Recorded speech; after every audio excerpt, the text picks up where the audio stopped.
In a world where respect is earned through blood, sweat, and bullets, Sarah Chun had learned that being underestimated was both her greatest weakness and her most powerful weapon.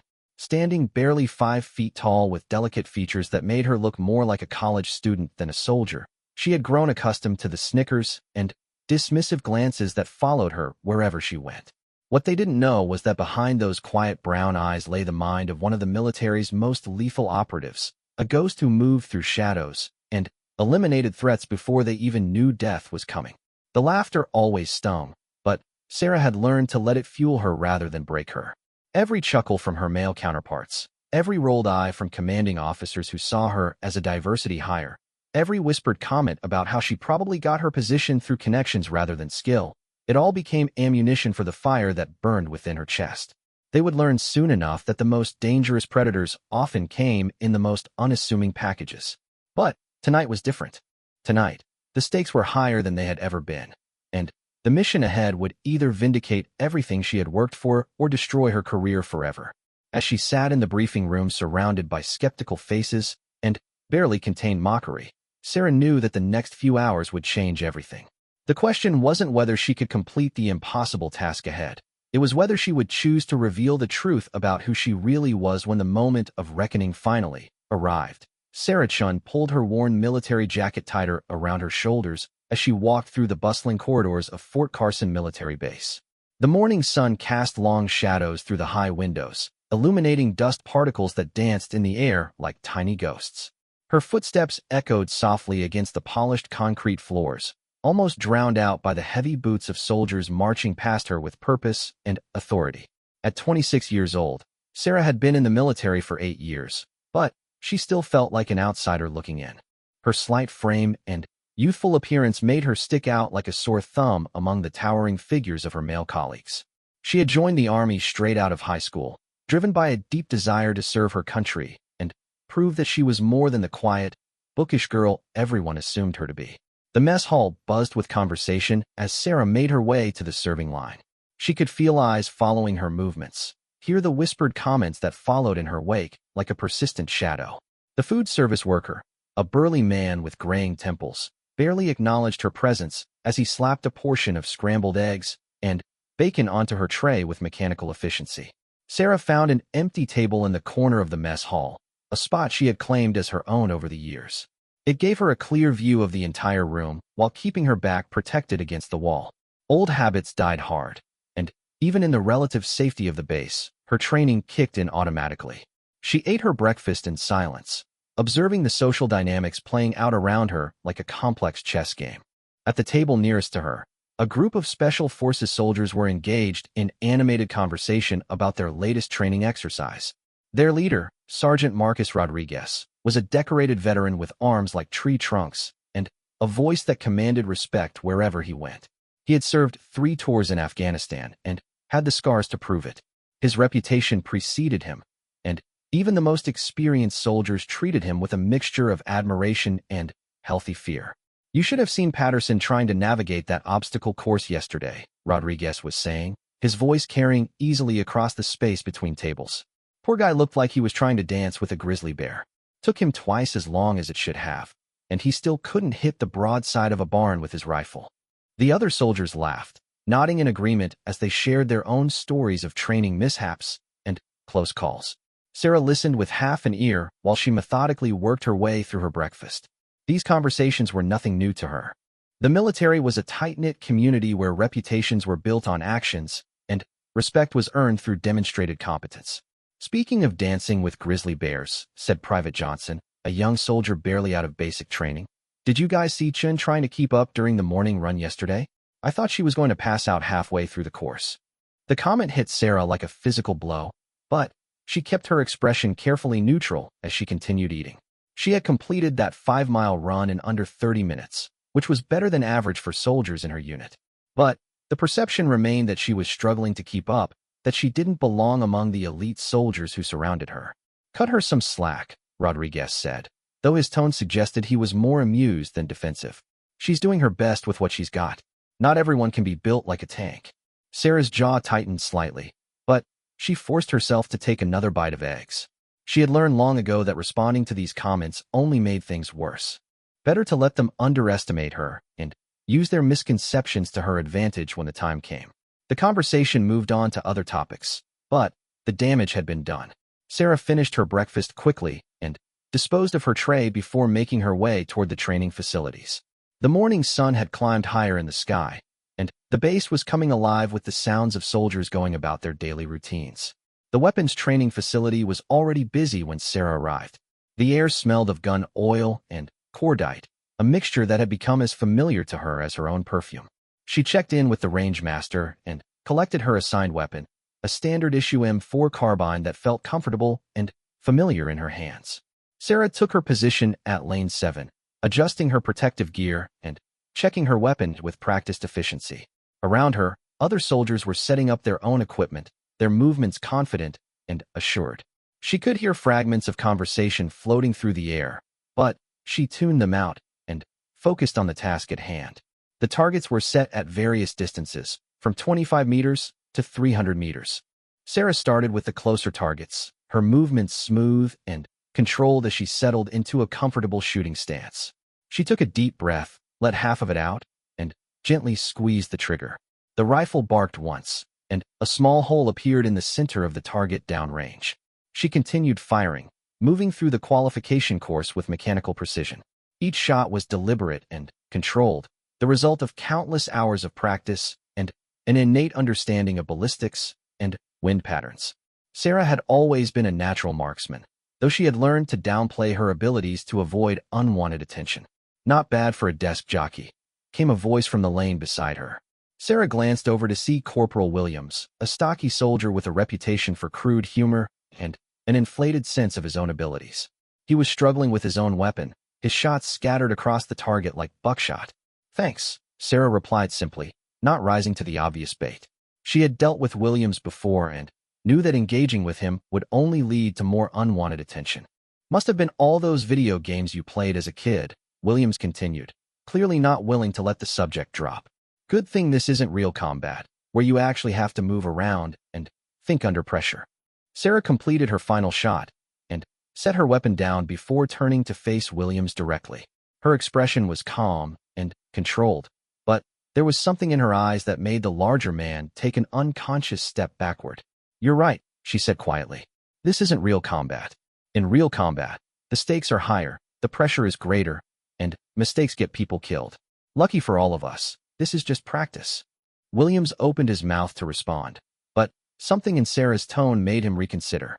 He mumbled something under his breath and turned his attention back to his own target, which was still mostly untouched despite the dozens of rounds he had fired at it.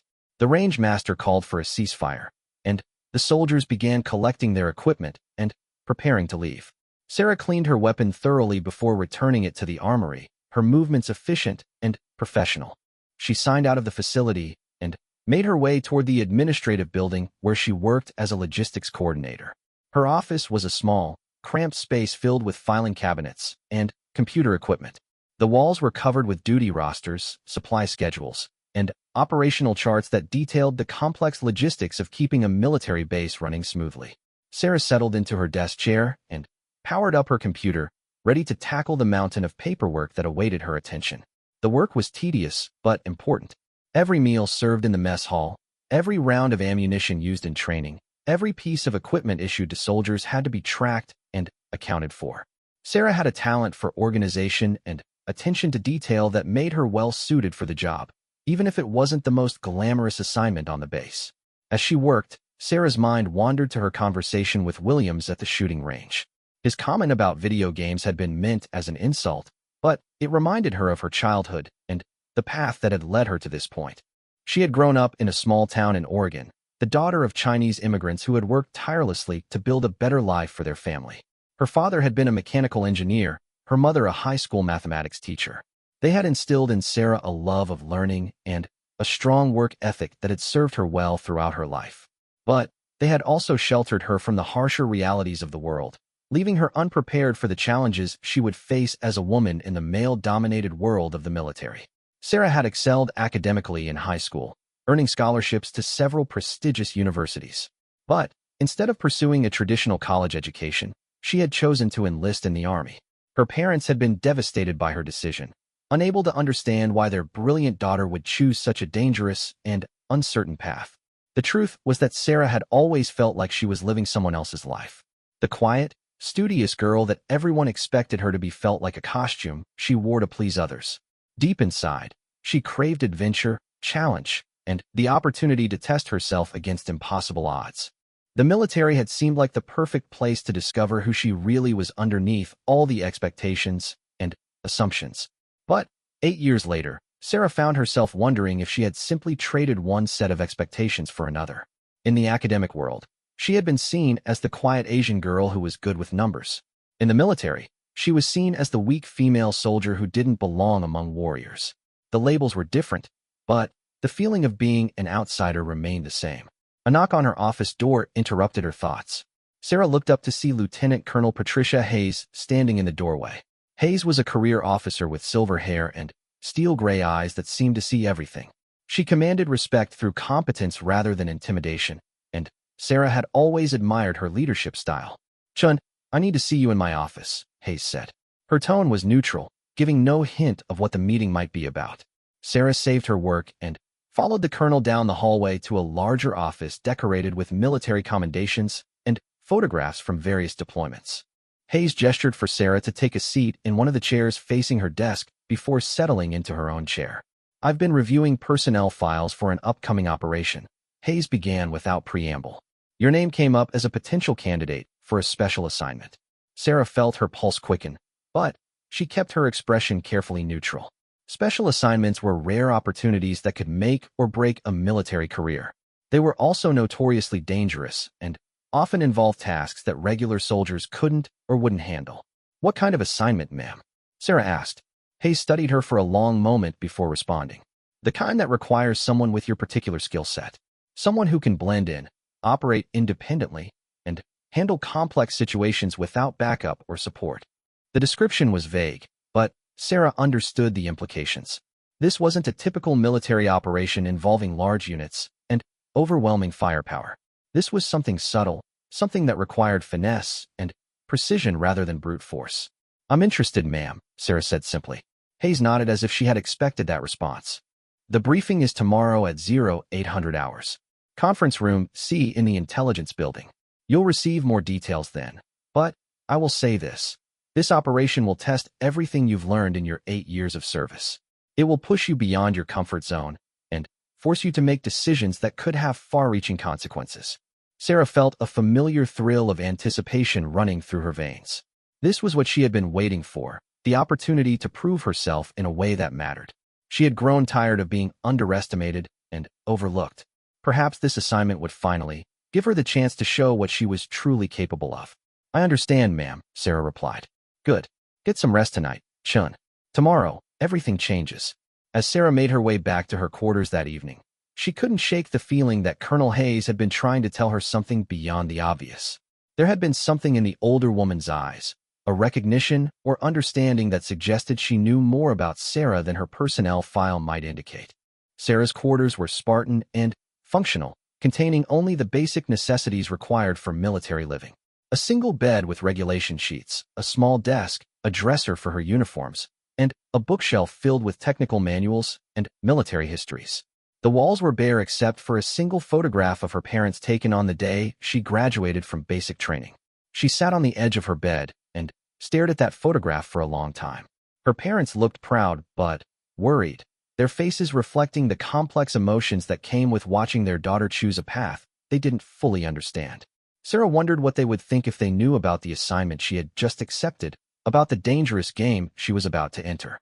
The truth was that Sarah had been preparing for this moment her entire military career, even if she hadn't fully realized it at the time. Every dismissive comment, every underestimated glance, every time someone had written her off as just another weak female soldier had been building toward this opportunity. She had learned to use their assumptions against them, to move through the world like a ghost while everyone around her saw only what they expected to see.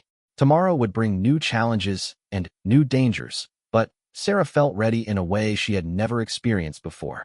For the first time in her military career, she was going to be given the chance to operate at her full potential, to use all the skills she had been forced to hide, and suppressed for so many years. As she prepared for bed, Sarah allowed herself a small smile. Let them laugh at her skills for one more night. Tomorrow, when the mission began in earnest, she would show them exactly what the quiet girl from Oregon was really capable of. The game was about to change, and Sarah Chun intended to win. The intelligence building stood apart from the rest of Fort Carson like a fortress within a fortress. Its windowless concrete walls and restricted access points sent a clear message to anyone who approached. Secrets lived here, and they were heavily guarded. Sarah arrived at conference room C 15 minutes early, a habit she had developed to gather intelligence about meetings before they officially began. The hallway was eerily quiet, with only the soft hum of air conditioning and the distant sound of computer equipment breaking the silence. Sarah used the time to study the building's layout, noting exit routes and security cameras with the automatic awareness of someone trained in situational analysis. She had always been observant, but her military training had sharpened this natural ability into something approaching a sixth sense. At exactly 0800 hours, Colonel Hayes appeared at the end of the hallway, accompanied by two individuals Sarah didn't recognize. The first was a tall, lean man in civilian clothes with the bearing of someone accustomed to authority. His expensive suit and polished shoes suggested government connections at a level far above the typical military chain of command. The second was a woman approximately Sarah's age, also in civilian attire, with short-cropped blonde hair and eyes that seemed to catalog every detail of her surroundings. Colonel Hayes opened the conference room door with a key card and gestured for everyone to enter. The room was windowless and Spartan, containing only a rectangular table surrounded by metal chairs and a large monitor mounted on the far wall. Sarah took a seat facing the door, positioning herself where she could observe everyone present while maintaining clear sight lines to the exits. Chun, I'd like you to meet Agent Morrison from the Defense Intelligence Agency and Agent Parker from the CIA, Hayes said as the group settled around the table. They'll be briefing you on your assignment.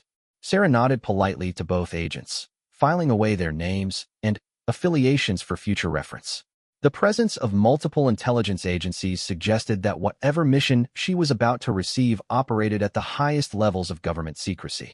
She felt a familiar mixture of excitement and apprehension building in her chest. Agent Morrison activated the wall monitor with a remote control, revealing a map of Eastern Europe marked with various colored pins and geographic overlays. The image was high-resolution and detailed, showing topographic features, major cities, and what appeared to be military installations marked in red. What I'm about to show you is classified at the highest levels, Morrison began, his voice carrying the weight of someone accustomed to dealing with life and death information. The mission we're discussing has been authorized by the President himself and falls under the category of special access programs. Everything you see and hear in this room is compartmentalized information that cannot be shared with anyone not specifically cleared for this operation. Sarah leaned forward slightly, her attention fully focused on the briefing. This was the kind of mission she had been preparing for her entire career, even if she hadn't fully realized it at the time. The combination of high-level authorization and multiple intelligence agencies suggested something far beyond the typical military operations she had been exposed to during her service. Agent Parker stood and approached the monitor, using a laser pointer to highlight specific locations on the map. 6 weeks ago, one of our deep cover assets in Moldova went missing while investigating a human trafficking network with connections to terrorist organizations. This asset, codenamed Nightingale, had been working for 18 months to penetrate an organization that we believe is responsible for moving both people and weapons across European borders. The map zoomed in on a region near the Romanian border, showing a complex network of roads, railways, and what appeared to be several large compounds surrounded by security perimeters. Sarah studied the terrain carefully, noting potential infiltration routes and escape paths with the automatic analysis of someone trained in reconnaissance operations. The trafficking network is run by a man named Viktor Kozlov, Morrison continued, taking over the briefing as Parker returned to her seat. Kozlov is a former Spetsnaz officer who went freelance after the dissolution of the Soviet Union. He's built an organization that specializes in moving high-value targets across borders without official oversight. His clients include arms dealers, drug cartels, and terrorist organizations looking to position assets in Western Europe. A new image appeared on the monitor showing a man in his 50s with graying hair and the weathered features of someone who had seen combat. His eyes held the cold calculation of a predator, and Even in the static photograph, Sarah could sense the danger he represented. This was not someone who would be easily deceived or defeated through conventional means. Our missing asset was close to identifying the location of Kozlov's primary operations center when contact was lost, Parker explained. We believe Nightingale's cover may have been compromised, which means the entire network is likely on high alert. Traditional infiltration methods are no longer viable given the increased security posture. Sarah processed this information carefully, beginning to understand why she had been selected for this particular mission. If conventional approaches had failed and the target was expecting traditional intelligence operatives, then the logical solution was to send someone unexpected, someone who wouldn't fit the profile of a typical spy or special operations soldier. Colonel Hayes spoke for the first time since the introductions, her voice carrying the authority of someone who had been involved in the mission planning from the beginning. This is where you come in, Shun. We need someone who can infiltrate Kozlov's organization without triggering their security protocols. Someone who can blend in with their trafficking victims while gathering intelligence on their operations. The implications of Hayes' statement hit Sarah like a physical blow. They weren't asking her to pose as a fellow operative or a contact within the criminal underworld. They were asking her to pose as one of the victims, to allow herself to be captured and transported by the very people they were investigating. The level of risk involved was staggering, but so was the potential intelligence value. The plan is relatively straightforward, Morrison said, pulling up another map that showed movement patterns across several countries. You'll establish a cover identity as a Chinese national seeking a legal passage to Western Europe. Our intelligence suggests that Kozlov's organization actively recruits young Asian women for their trafficking operations, both as victims and as low-level operatives who can move more freely without suspicion. Sarah felt a cold anger building in her chest as she realized the full scope of what these people were involved in. Human trafficking was one of the most despicable crimes imaginable, and the thought of young women being exploited for profit made her want to personally ensure that Kozlov and his associates faced justice for their crimes. Once you're inside the network, your primary objective will be to locate our missing asset and determine whether Nightingale is still alive, Parker continued. Secondary objectives include mapping the organization's structure, identifying key personnel, and gathering intelligence on their client base and operational methods. Agent Morrison activated another slide showing a detailed timeline and operational parameters. The mission window is limited. We estimate you'll have no more than 72 hours from initial contact to extraction before the risk of exposure becomes unacceptable. You'll be operating without backup or communication support once you're inside the network. Your survival will depend entirely on your ability to maintain cover while gathering critical intelligence. Sarah studied the timeline carefully, noting the various checkpoints and decision points that would determine the mission's success or failure. 72 hours wasn't much time to accomplish multiple objectives in a hostile environment, but it was long enough for things to go catastrophically wrong if her cover was compromised. What happens if something goes wrong? Sarah asked. If my cover is blown, or if I'm unable to locate the missing asset within the time frame? The three briefers exchanged glances before Colonel Hayes answered. If your cover is compromised, you'll be on your own until we can arrange an extraction. Given the nature of Kozlov's organization and their methods of dealing with security threats, capture would likely result in interrogation, torture, and eventual execution. The mission parameters don't allow for a rescue operation if things go sideways. Sarah absorbed this information without flinching, though internally, she felt the weight of what she was being asked to do. This wasn't just a dangerous mission. It was a potential suicide mission disguised as an intelligence operation. The fact that they were willing to send a single operative into such a hostile environment spoke to both the importance of the missing asset and the desperation of the intelligence community. I need to understand the full scope of what I'm walking into, Sarah said. What exactly does Kozlov's organization do beyond trafficking? What makes them dangerous enough to warrant this level of risk?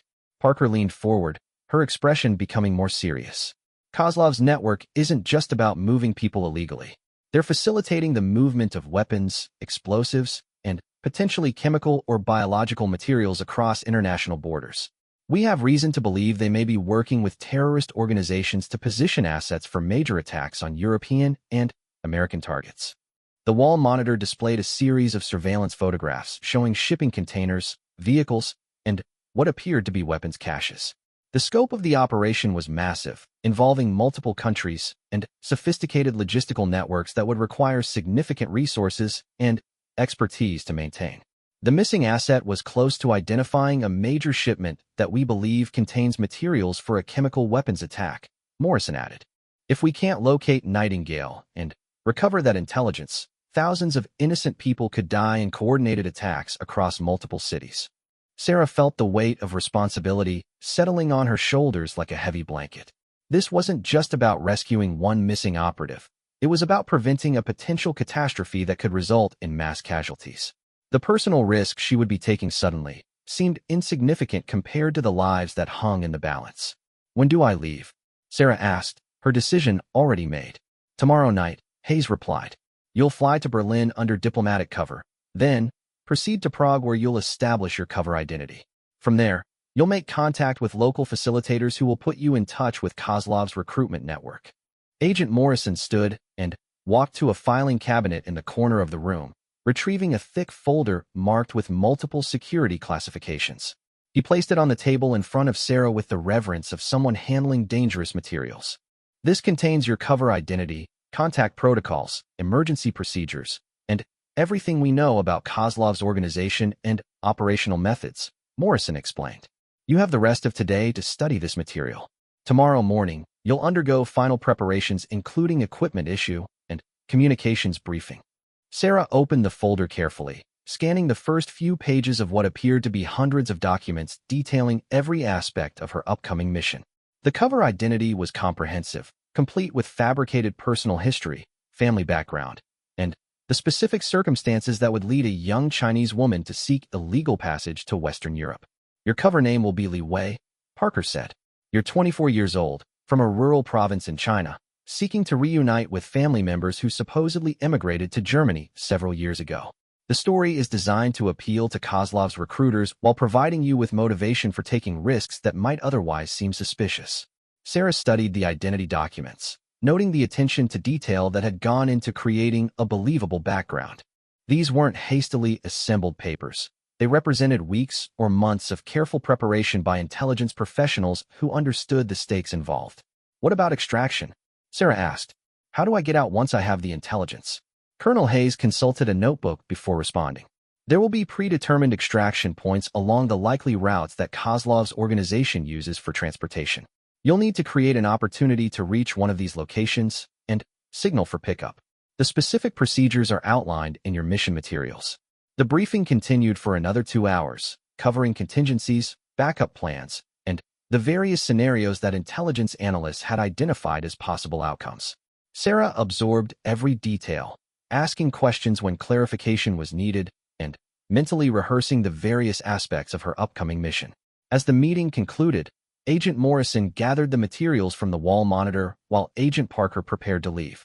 Both intelligence operatives shook Sarah's hand before departing, their expressions reflecting a mixture of respect and concern for the young soldier who had just volunteered for one of the most dangerous assignments imaginable. Colonel Hayes remained behind as Sarah prepared to leave with her mission folder. Chun, I want you to understand something, the older officer said. You were specifically selected for this mission not just because of your qualifications, but because of who you are. Your ability to be underestimated, to blend into the background, and move without attracting attention makes you uniquely suited for this type of operation. Sarah looked up from the folder, meeting Hayes's gaze directly. Ma'am, what I'm saying is that all those times you felt overlooked or dismissed by your fellow soldiers, all those moments when they treated you like you didn't belong, that wasn't a weakness. That was preparation for this moment. Your ability to be invisible in plain sight is exactly what this mission requires. The words hit Sarah with unexpected force, recontextualizing years of frustration and self-doubt in a way she had never considered. Perhaps her struggles to fit in among the traditional military hierarchy hadn't been failures at all, but preparation for a role that required different skills entirely. The mission folder contains one additional element that wasn't discussed in the briefing, Hayes continued. Contact information for someone who will be monitoring your progress from a distance. Someone with the authority to make decisions and take action if circumstances change unexpectedly. Sarah opened the folder to the section Hayes indicated, finding a single page with minimal information. No name, just a phone number and a simple code phrase that would identify her as the operative in question. The sparse details suggested that whoever would be monitoring her mission operated at the highest levels of the intelligence community. Get some rest tonight, Chun. Tomorrow, you begin the most important mission of your career. Everything you've learned, everything you've endured, has been leading to this moment. Don't let anyone tell you that you're not ready for what's coming. As Sarah made her way back to her quarters with the mission folder tucked securely under her arm, she reflected on the conversation with Colonel Hayes. For the first time since joining the military, someone in authority had acknowledged not just her potential, but the unique qualities that made her valuable as an operative. The folder contained more information than she could possibly absorb in one evening, but Sarah knew she had to try. The life of the missing asset depended on her ability to understand every detail of Kozlov's organization and the complex web of relationships that kept his criminal empire functioning. As she settled into her desk chair and opened the mission materials, Sarah felt a familiar sensation of calm focus settling over her mind. This was what she had been training for her entire life, even if she hadn't realized it at the time. Tomorrow, she would step into a world where the stakes were life and death, where one mistake could result in not just her own death, but the deaths of countless innocent people. But tonight, she was just Sarah Chun, the quiet logistics coordinator that everyone underestimated. Tomorrow, she would become someone else entirely, and the world would never look quite the same again. The cramped apartment in Prague's Vinohrady district smelled of stale cigarettes and desperation. Sarah sat on the edge of a sagging mattress. Her appearance transformed so completely that she barely recognized herself in the cracked mirror mounted on the opposite wall. Gone were the precise military bearing and confident posture that had defined her for 8 years. In their place was the hunched shoulders and downcast eyes of Li Wei, a frightened young woman far from home and running out of options. 3 days had passed since she had arrived in Prague under diplomatic cover, and 2 days since she had shed her official identity like a snake shedding its skin. The transformation had been both physical and psychological, requiring her to abandon not just her appearance, but the mental frameworks that had sustained her through years of military service. Li Wei was vulnerable where Sarah was strong, desperate where Sarah was confident, and utterly dependent on others where Sarah had learned to be self-reliant. The contact had come exactly as the mission briefing had predicted. A middle-aged Czech woman named Petra, who ran a small restaurant in the immigrant quarter of the city, had approached Li Wei with promises of help finding work and safe passage to Western Europe. The conversation had been carefully orchestrated, with Li Wei playing the part of a naive young woman grateful for any assistance, while Sarah's trained mind cataloged every detail of Petra's behavior and speech patterns. Now, sitting in the rundown apartment that served as a way station for human cargo, Sarah found herself surrounded by genuine victims of the trafficking network she was investigating. The other occupants of the cramped space were young women from across Eastern Europe and Asia, each carrying their own story of desperation and broken promises. Their presence made Sarah's mission both more urgent and more emotionally challenging than she had anticipated. "The man will come today," whispered Elena, a Romanian girl who couldn't have been more than 18 years old. Her English was broken, but passionate, filled with the desperate hope of someone who had nothing left to lose. "Petra says he will take us to Germany, to good jobs and safe places to live." Sarah nodded sympathetically while internally noting the timing and operational details that Elena's innocent comments revealed. The man was likely one of Kozlov's lieutenants, responsible for moving human cargo from collection points to transportation hubs. Each piece of information, no matter how small, could prove crucial to understanding the network structure and operational methods. The apartment's single window faced an alley where Sarah had observed a pattern of surveillance that suggested the building was being watched by multiple parties. Some observers were clearly part of Kozlov's security apparatus, positioned to monitor the human cargo and watch for potential threats. Others appeared to be local law enforcement, though their passive observation suggested either corruption or orders to avoid interference with the trafficking operation. The dynamics between the women in the apartment provided Sarah with valuable insight into how the trafficking network maintained control over its victims. Fear was the primary tool, reinforced by isolation from family and community, language barriers, and the constant threat of violence.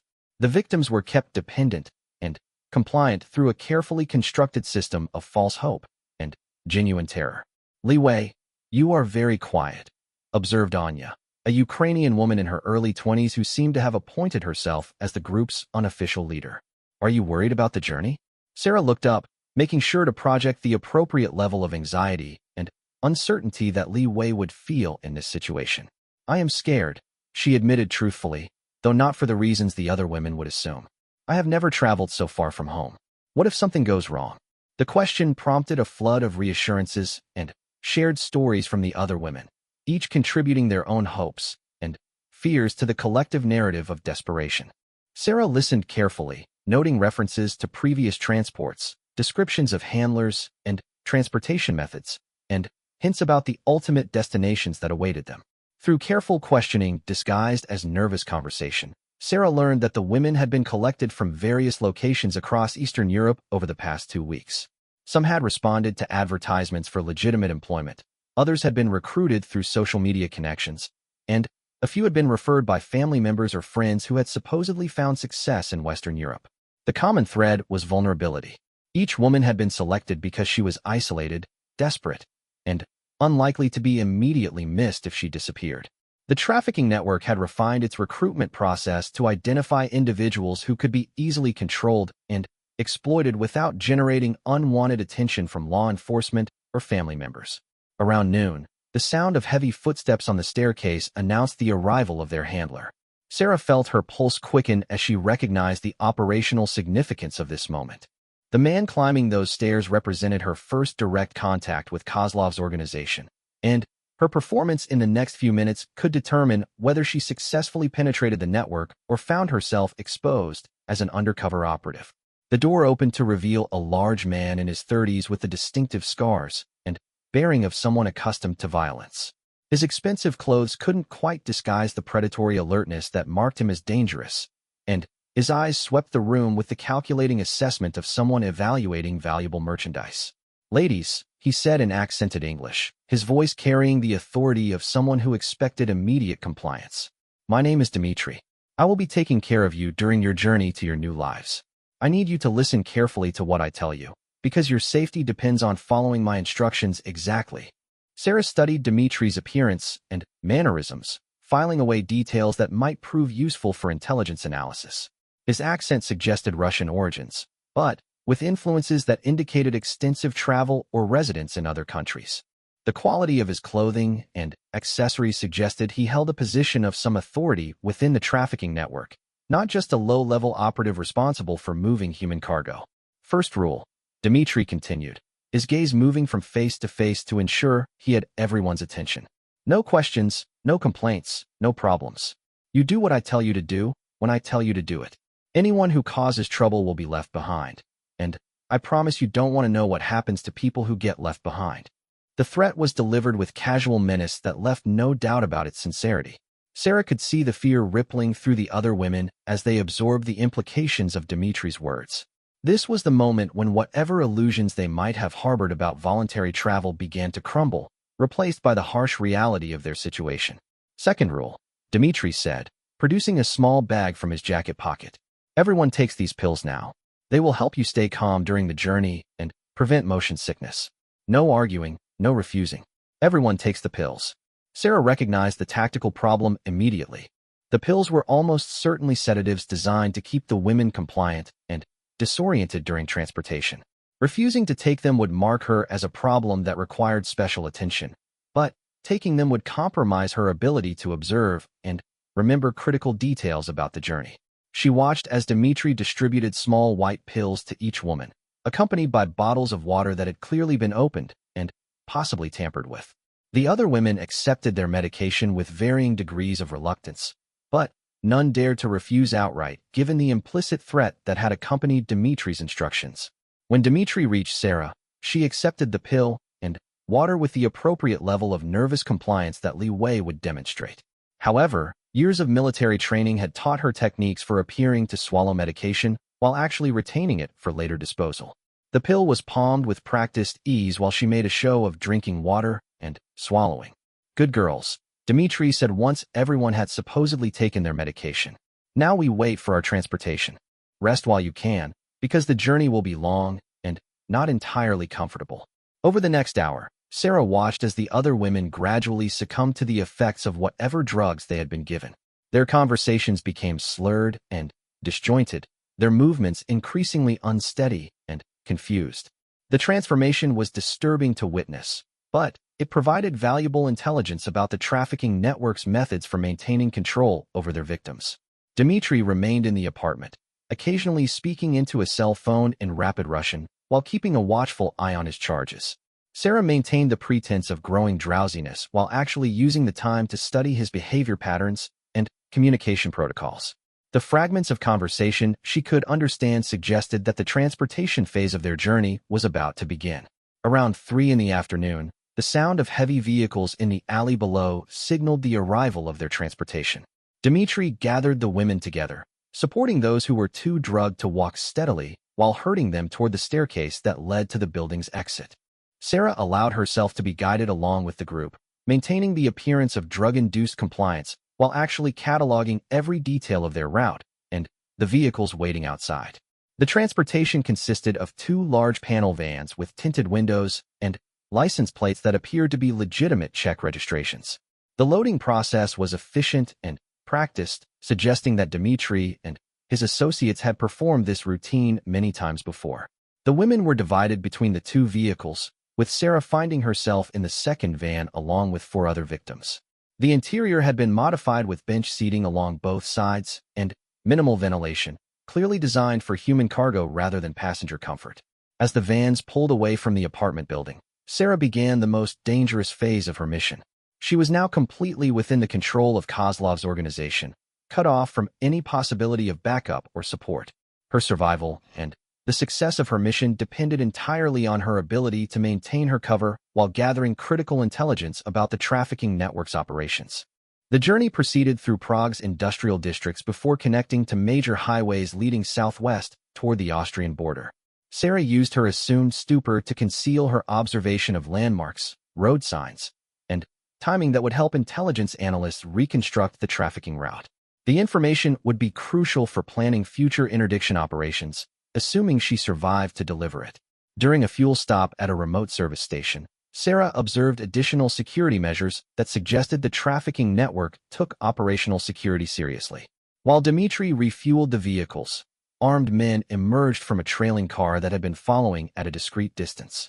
The escort provided overwatch while the human cargo remained locked in the vans, unable to attract attention from other travelers or potential witnesses. As the convoy resumed its journey, Sarah reflected on the intelligence she had already gathered. The trafficking network operated with military precision, using multiple layers of security and carefully planned routes that minimized exposure to law enforcement. The recruitment and transportation phases were obviously well-rehearsed, suggesting an organization with significant experience and resources. The other women in the van had succumbed completely to the effects of their medication, some sleeping deeply while others stared blankly at nothing with the vacant expressions of chemical compliance. Sarah felt a deep anger building as she witnessed the systematic dehumanization of these innocent victims, but she forced herself to maintain emotional control. Her mission required her to document these crimes for later prosecution, not attempt immediate intervention that could compromise her cover. As evening approached, the convoy left the main highway and began following a series of increasingly remote roads through mountainous terrain near the Austrian border. The change in route suggested they were approaching a significant way station, possibly the location where Kozlov's organization processed human cargo before moving them to final destinations. The facility that eventually appeared ahead of them was larger and more sophisticated than Sarah had expected. Hidden in a valley surrounded by dense forest, it consisted of multiple buildings protected by high fencing and professional security systems. This wasn't a temporary way station, but a permanent operations center, exactly the type of facility that the missing operative Nightingale had been trying to locate. As the vans passed through multiple checkpoints and security barriers, Sarah realized that she had successfully penetrated to the heart of Kozlov's trafficking empire. The intelligence value of what she was observing could justify the entire mission, assuming she could find a way to document it and escape alive. The vehicle stopped in front of a large building that appeared to be a processing center for human cargo. Dmitry and his associates began unloading their semi-conscious passengers, herding them toward what looked like intake facilities designed to catalog and prepare victims for the next phase of their exploitation. Sarah allowed herself to be guided along with the group while her mind raced to process the tactical situation she now found herself in. She was inside Kozlov's primary operations center, exactly where she needed to be to locate the missing operative and gather critical intelligence. But she was also completely vulnerable, surrounded by armed criminals in a facility designed to prevent escape. As she was led through the intake process, Sarah caught glimpses of other parts of the facility that suggested operations beyond simple human trafficking. She observed what appeared to be weapons storage areas, communications equipment, and administrative facilities that indicated this was a major hub for multiple types of criminal activity. The missing operative Nightingale was somewhere in this facility, if they were still alive. Sarah's mission had officially begun in earnest, and the next 24 hours would determine whether she could accomplish her objectives or become another casualty in the war against international organized crime.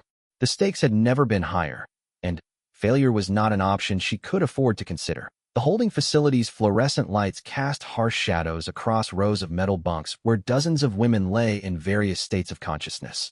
Sarah maintained her drugged facade while systematically observing the layout, guard rotations, and security protocols that kept the victims confined.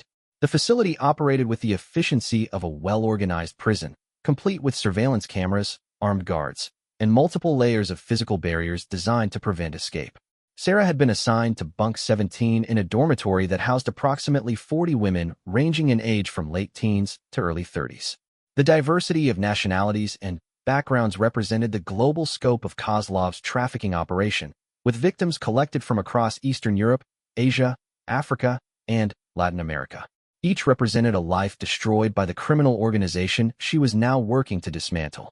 The dormitory's daily routine began at 6 in the morning with the arrival of guards who distributed breakfast consisting of thin gruel and stale bread. The meal served multiple purposes beyond basic nutrition, as Sarah quickly discovered that the food was laced with mild sedatives designed to keep the victims compliant and disoriented. She learned to palm and dispose of the drug portions while appearing to consume them, maintaining her cover while preserving her mental clarity. During the second day of her captivity, Sarah identified a potential breakthrough in locating the missing operative Nightingale. While helping to clean the dormitory's common area, she overheard a conversation between two guards discussing a prisoner being held in the facility's secure wing. The references were vague, but included details that matched Nightingale's physical description and timeline of capture. "The Chinese woman in cell block C has been asking questions again," said the first guard, a heavy-set man with prison tattoos covering his forearms. "Dmitri wants her moved to the special facility tomorrow if she doesn't start cooperating." Sarah's pulse quickened as she processed this information. The timing and description suggested that the prisoner in question could be Nightingale, and the reference to a special facility implied that time was running out. If the missing operative was scheduled for transfer, Sarah would need to act soon or risk losing her only lead to the intelligence that could prevent the terrorist attack. The secure wing was located in a separate building connected to the main facility by an underground tunnel system that Sarah had observed during her carefully planned movements around the compound. Access was restricted to senior personnel and required multiple levels of authorization, making a direct approach extremely dangerous. However, the facility's reliance on routine and hierarchy might provide opportunities for someone willing to take calculated risks.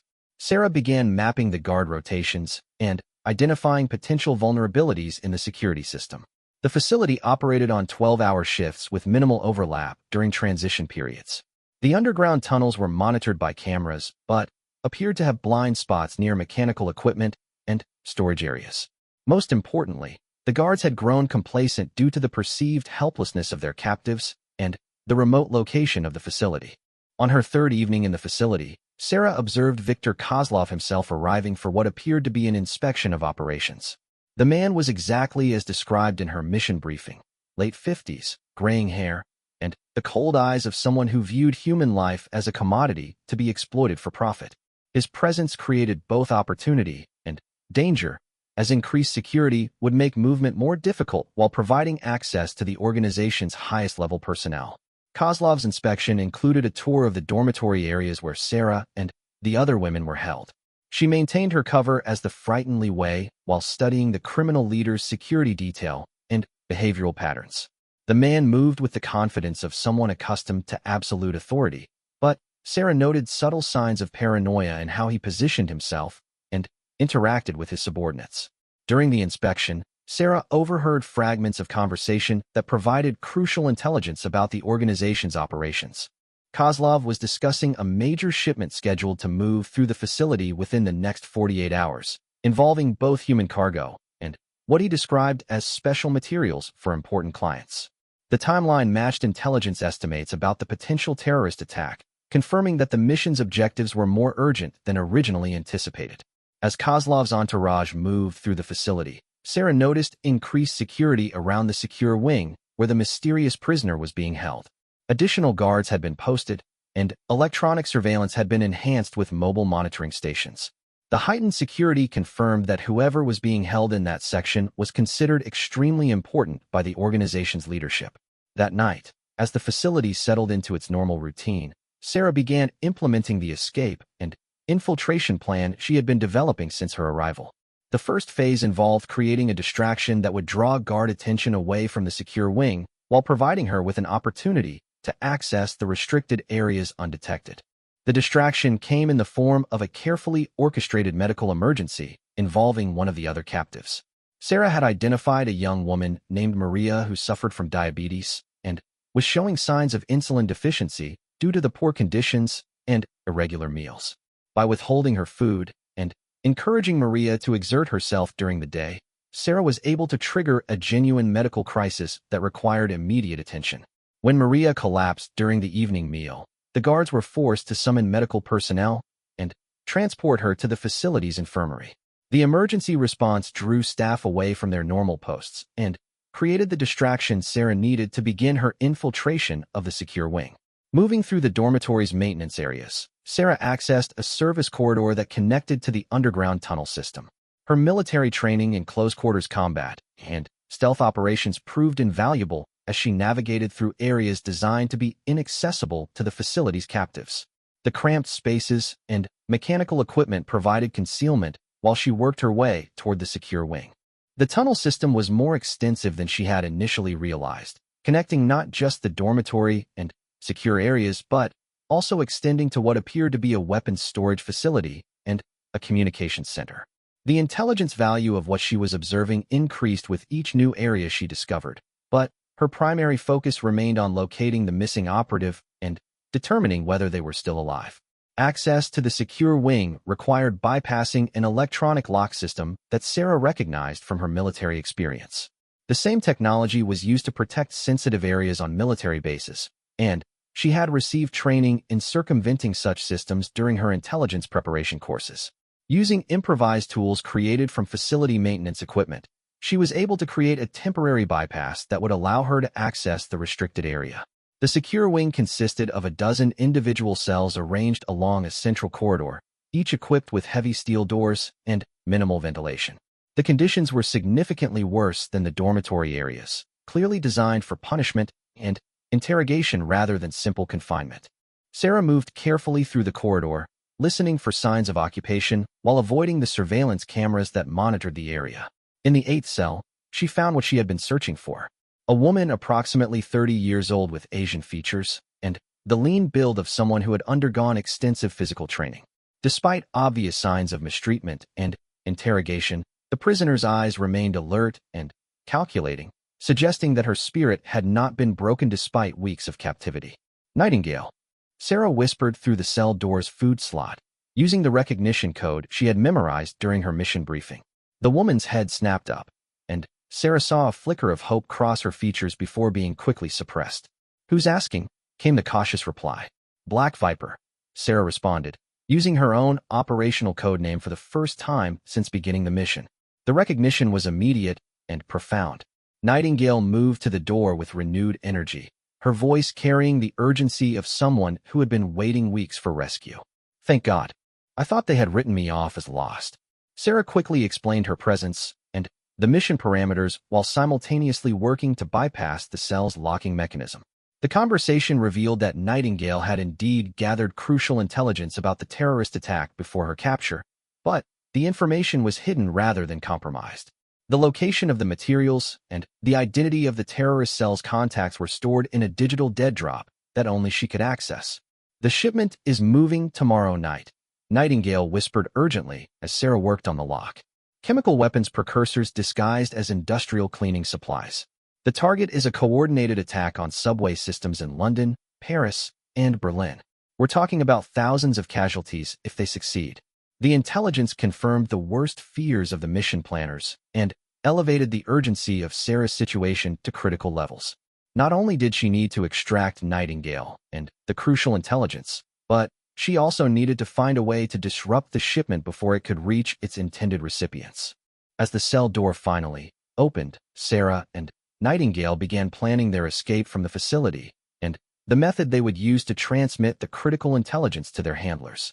However, their conversation was interrupted by the sound of approaching footsteps in the corridor outside the secure wing. "Someone's coming," Sarah hissed, immediately moving to conceal herself while Nightingale prepared to play the part of the compliant prisoner. The footsteps belonged to Dimitri, accompanied by two armed guards who were conducting what appeared to be a routine security check of the secure wing. Their presence so soon after Sarah's infiltration suggested either extremely bad timing or the possibility that her activities had been detected by the facility's security systems. Dimitri stopped outside Nightingale's cell, studying the prisoner through the door's observation window with the calculating gaze of someone evaluating valuable property. "Tomorrow you travel to meet some people who are very interested in what you know," he said in English. "I suggest you consider the benefits of cooperation versus the alternatives that await uncooperative prisoners." As Dimitri and his guards continued their inspection, Sarah realized that the timeline for her mission had just become critically compressed. If Nightingale was scheduled for transfer tomorrow, and the weapons shipment was also moving on the same schedule, then she had less than 24 hours to accomplish objectives that would normally require days or weeks of preparation.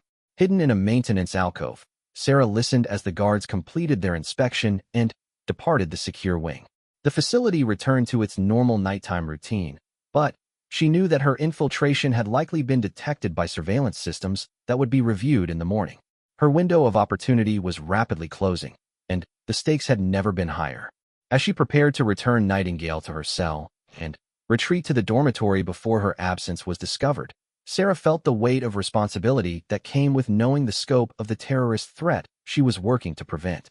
Thousands of innocent lives hung in the balance, and her actions in the next 24 hours would determine whether those lives were saved or lost. The mission had evolved beyond a simple rescue operation into a race against time to prevent one of the most devastating terrorist attacks in European history. Sarah Chun, the quiet logistics coordinator who had been underestimated for her entire military career, was now the only person standing between a criminal organization and the successful execution of mass murder on an unprecedented scale. Tomorrow would bring the ultimate test of every skill she had developed and every lesson she had learned during her 8 years of service.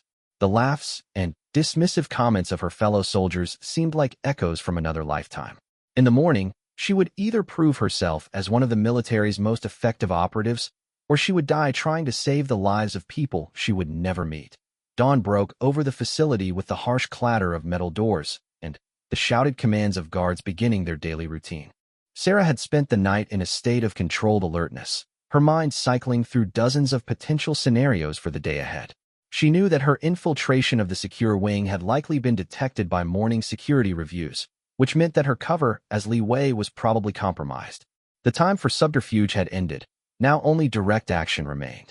The first indication that something had changed came during the morning meal distribution. Instead of the usual disorganized crowd of guards, the dormitory was flooded with armed personnel who moved with military precision and purpose. Their leader was a man Sarah didn't recognize, wearing expensive tactical gear and carrying himself with the authority of someone accustomed to commanding dangerous operations. "Attention!" The man called out in accented English, his voice carrying easily across the dormitory. "We are looking for someone who doesn't belong here. Someone who has been asking questions and moving through areas where they have no business being." Sarah felt ice forming in her stomach as the man's gaze swept across the room, studying each face with the calculating attention of a predator searching for prey. Her training kicked in automatically, maintaining the posture and expression of the frightened Li Wei while her mind raced through options for escape and evasion. "I know you can hear me," the man continued. "You've been very clever, very careful. But Our surveillance systems are more sophisticated than you might have expected. We have footage of your little adventure last night." The other women in the dormitory were clearly terrified by this development, pressing themselves against the walls and trying to become invisible. Sarah realized that her presence had put them all in danger, but there was no way to extract herself without potentially compromising their safety even further.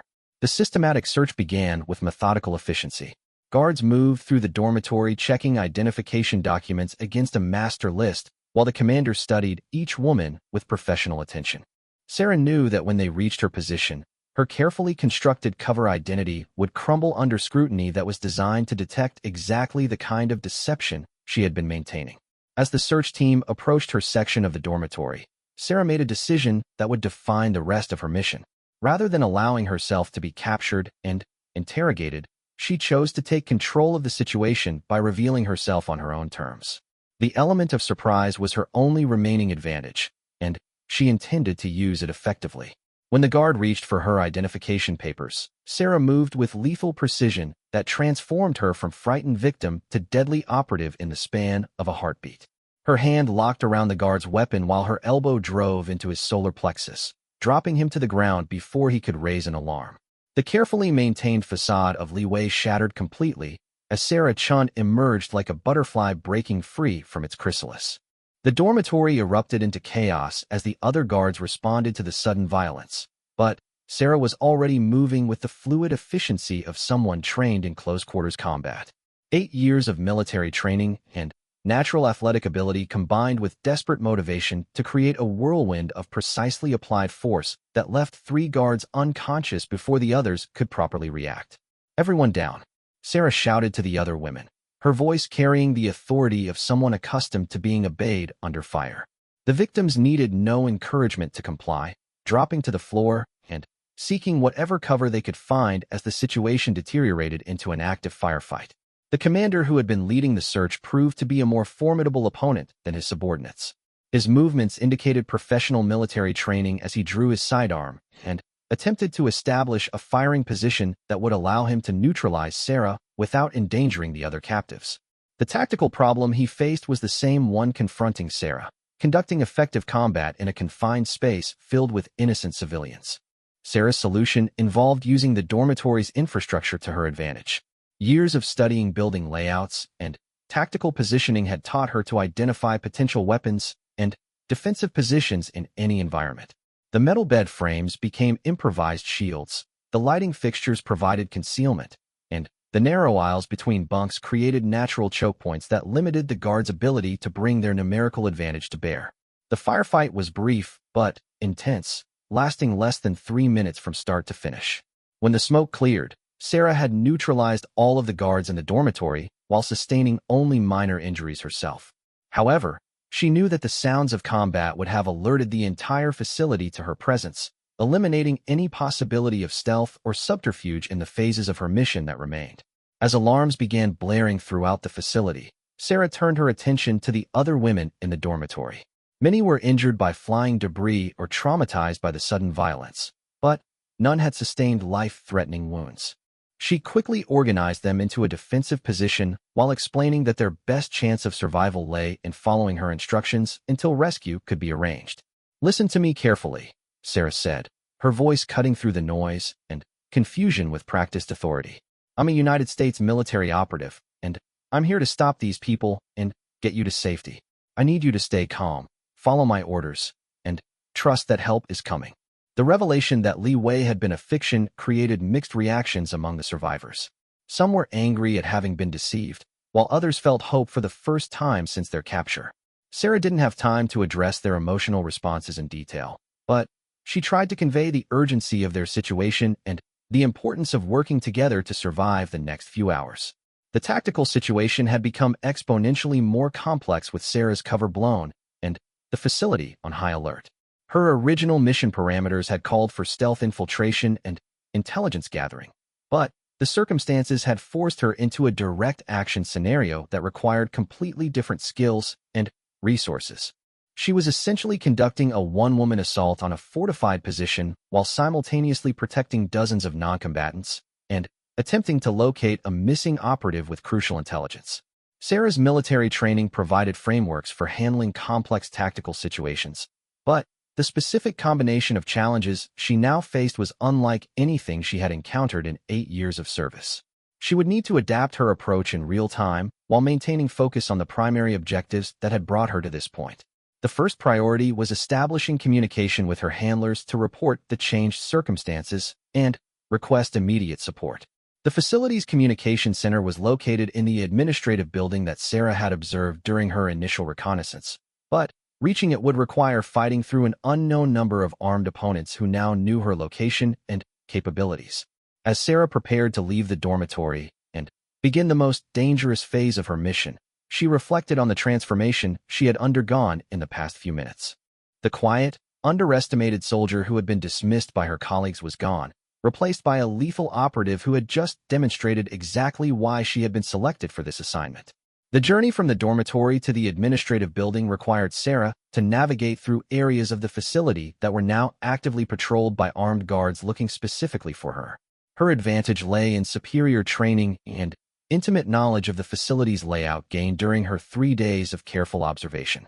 The guards were reacting to her presence rather than anticipating her movements, which gave her a crucial edge in the tactical chess game that was unfolding. The communication center was defended by 4 guards armed with automatic weapons and positioned to provide overlapping fields of fire. Sarah's approach required patience and precision, using the facility's ventilation system and maintenance spaces to bypass the obvious approaches and attack from an unexpected direction. The engagement was swift and decisive, with the guards neutralized before they could transmit warnings about her presence. Sarah activated the communication equipment and transmitted her situation report using the emergency protocols outlined in her mission briefing. The response came within minutes, but the voice on the other end was not one of her handlers from the intelligence agencies. Instead, she heard the familiar tone of Colonel Hayes, speaking with an authority that suggested she had been monitoring the mission from the beginning. "Black Viper, this is Control," Hayes said, using operational protocols that revealed a level of involvement in the mission that hadn't been disclosed during the original briefing. "We have your position and are tracking the situation in real time. Be advised that you are not alone in this operation." The revelation that Colonel Hayes was directly involved in mission control was significant, but not as shocking as what came next. As Sarah prepared to respond, she heard the distinctive sound of helicopters approaching the facility from multiple directions. The rapid response suggested planning and preparation that went far beyond the timeline of her mission, indicating that her infiltration had been part of a larger operational plan. "Colonel, what's happening out there?" Sarah asked, maintaining her focus on the tactical situation while processing the implications of what she was hearing. "Black Viper, it's time you learned the truth about who you really are and why you were selected for this mission," Hayes replied. "Your performance over the past 8 years hasn't been overlooked or underestimated. It's been carefully evaluated and tested in preparation for exactly this type of operation." The helicopters were now close enough that Sarah could see them through the communication center's windows. They were military aircraft flying in formation with the precision of a special operations unit conducting a high-priority mission. The sight filled her with a mixture of relief and confusion as she tried to understand how her solo infiltration had suddenly become a major military operation. "Ma'am, I don't understand," Sarah said. "Black Viper, you are looking at Delta Force and Special Operations Command assets that have been standing by for the past 72 hours, waiting for you to provide the intelligence and tactical assessment necessary to conduct this operation," Hayes explained. "Your mission was never just about rescuing Nightingale and gathering intelligence. You were the advanced reconnaissance element for a major counterterrorism operation." The truth hit Sarah like a physical blow as she realized the scope of what had been planned around her mission. She hadn't been sent on a desperate rescue mission by an intelligence community that had run out of options. She had been carefully positioned as the key intelligence asset for a major military operation designed to dismantle Kozlov's entire trafficking network and prevent the terrorist attack. "The laughs and dismissive comments from your fellow soldiers weren't coincidental," Hayes continued. "They were part of maintaining your cover as someone who could be overlooked and underestimated. Your reputation as the quiet logistics coordinator was carefully cultivated to ensure that when you disappeared for this mission, no one would suspect that you were actually one of our most valuable operatives." The helicopters were landing in the facility's compound now, disgorging teams of heavily armed special operations soldiers who moved with lethal efficiency. Sarah watched through the window as the professional military operation she had dreamed of being part of unfolded around her, finally, understanding that she had been part of it all along. Black Viper. You are call sign Black Viper because you represent exactly what that name implies, Hayes said, her voice carrying pride and respect that Sarah had never heard directed toward her before. You are a lethal operative who strikes from concealment and delivers devastating results when your targets least expect it. You have just completed one of the most successful intelligence penetrations in special operations history. As the facility's remaining defenders were systematically eliminated by the arriving special operations teams, Sarah felt a profound transformation taking place within her understanding of herself and her place within the military hierarchy. The quiet girl who had been dismissed and overlooked for 8 years had been a carefully constructed cover identity, designed to hide the development of one of the most effective operatives in the United States military. Your next mission briefing will take place when we return to base, Hayes said. And Black Viper? Those soldiers who laughed at your skills are going to have a very different perspective when they learn what you've accomplished here today. Sarah Chen smiled for the first time in months as she prepared to link up with the special operations teams that had come to complete the mission she had made possible. The woman who entered this facility as the underestimated Li Wei was gone forever, replaced by Black Viper, a legend in the making who had just proven that the most dangerous predators often came in the most unexpected packages. The laughter had finally stopped.